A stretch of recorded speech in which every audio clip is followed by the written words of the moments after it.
Chennai love story movie review. ఈ మూవీని థియేటర్‌లో చూడాలా? ఓటీటీలో చూడాలా? లేదా అసలు చూడకుండా ఉంటే మంచిదా? ఈ వీడియోలో తెలుసుకుందాం. Welcome to MJ movie reviews.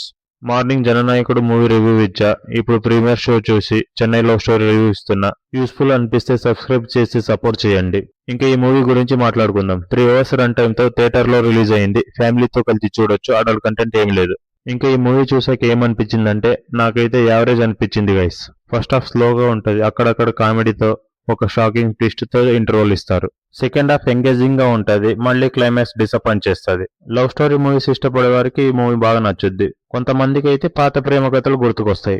మూవీలో కామెడీ బాగా వర్కౌట్ అయింది. హీరో హీరోయిన్ ఇద్దరు యాక్టింగ్ బాగా చేశారు. మెలోడీ సాంగ్స్ బీజిఎం బాగుంటది. స్టోరీ లైన్ ఏంటంటే వేరే వాడితో పెళ్లి క్యాన్సిల్ అయ్యి డిప్రెషన్ లో హీరోయిన్ ఉంటే అప్పుడు హీరో తన లైఫ్ లో ఎంట్రీ ఇస్తాడు. అప్పుడు హీరో హీరోయిన్ కి లవ్ అయ్యి పెళ్లి కూడా ఫిక్స్ అవుతుంది. తర్వాత ఏమవుతుంది అనేది మూవీ చూసి తెలుసుకోవాలి.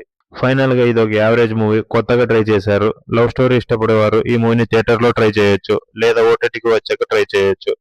ఈ మూవీకి నా రేటింగ్ వచ్చేసి 2.25 అవుట్ ఆఫ్ 5.